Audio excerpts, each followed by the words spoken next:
Midwinter Break Review. Sedate Irish literary adaptation is too cold to emotionally land. There is a persistent quietude to Polly Finlay's Midwinter Break that is both refreshingly sincere and frustratingly sedate. A soft film, which categorically refuses the seduction of histrionics one might expect, it is nonetheless hoisted on its own petard. Nick Payne's subdued adaptation of Bernard McLaverty's 2017 novel of the same name successfully dramatizes an erstwhile normal couple with relatable small problems, but it commits too hard. The resulting film never congeals into its own, hampered by a refusal to reach for the next emotional level. With respect to the legendary on-screen performers that are Leslie Manville and Sharon Hines, director Polly Finlay is too dependent on her actors' ability to communicate their inner lives. One is never not aware that, in prose, this couple's particular marital struggles are probably more incisive than in its current lukewarm cinematic form. There is only so much mileage you can get from repeated stares into middle distance, or from the carousel of scenes of unspoken truths and hurt feelings. Yet, there is something interesting about the approach, eschewing any cleanly emotional moments which would efficiently tie together the couple's lifetime of hurt. Finlay settles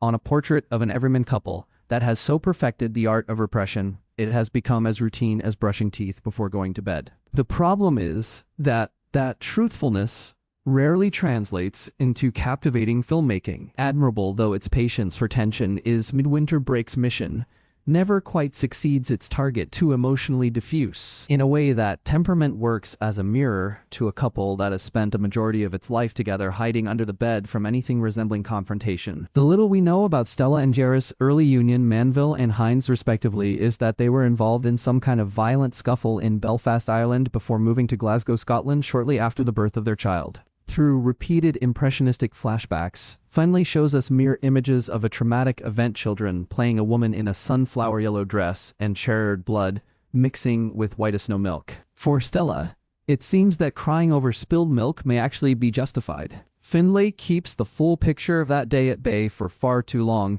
because when the answers finally come, they are underwhelming. In a way, it doesn't matter. The point is what the memory has done to the couple. Stella describes in voiceover how it feels like they have been exiled from each other ever since. The long-retired couple seem to very much love each other, but there is indeed an odd chasm between them. On the surface, they are loving and sweet, but self-evidently there is something amiss about two people who spend Christmas Eve apart. She at Mass, him at home. She returns to their flat to discover him snoring on a reading chair before eating finger sandwiches from a shrink-wrapped plate. Yes, their lives seem pretty staid and devoid of passion. But as a last-minute gesture for both herself and for the last dying gasp of their disintegrating union, Stella impulsively buys them a 4-day holiday to Amsterdam. It's clear that Stella's motivations are suspect on some level, though it's not exactly clear how. Perhaps more importantly, it is additionally clear that she can probably get away with just about anything, and he too. Neither is exactly attuned to the other, with Gary sneaking slugs of whiskey and Stella punishing Jerry for things that don't seem remotely to be his fault. But in a relationship, this established old habits die hard, and there is an impossible toe-break comfort for both of them in hiding in plain sight. Eventually, the truths do come out, but Finlay may be after something more emotionally complex than all that. Stella is a devout Catholic and Jerry a devout atheist, with neither of them able to respect the other's vantage on faith. Whatever happened to them as a young couple is less important than how each has dealt with its fallout, and how those coping mechanisms have caused an irrevocable ripple of broken communication compounded by heavy self-imposed guilt. To put it simply, it's just not very stimulating to watch two people who have a hard time talking, but very little of that is made indelible in any profound way, and in the end, Midwinter Break is just as susceptible as any other similar film to dramatic bursts in order to sell itself. It's difficult to say exactly what Finlay wants us to take away from this story of a standard acquiescent couple in decline, with whatever commentary she means to impart far too hidden under Stella and Jerry's practiced emotional suppression. One wishes that Payne's script was able to do more with the book than a simple 11 transfer, because the material does not fundamentally lend itself to an image-based medium. To put it simply, it's just not very stimulating to watch two people who have a hard time talking.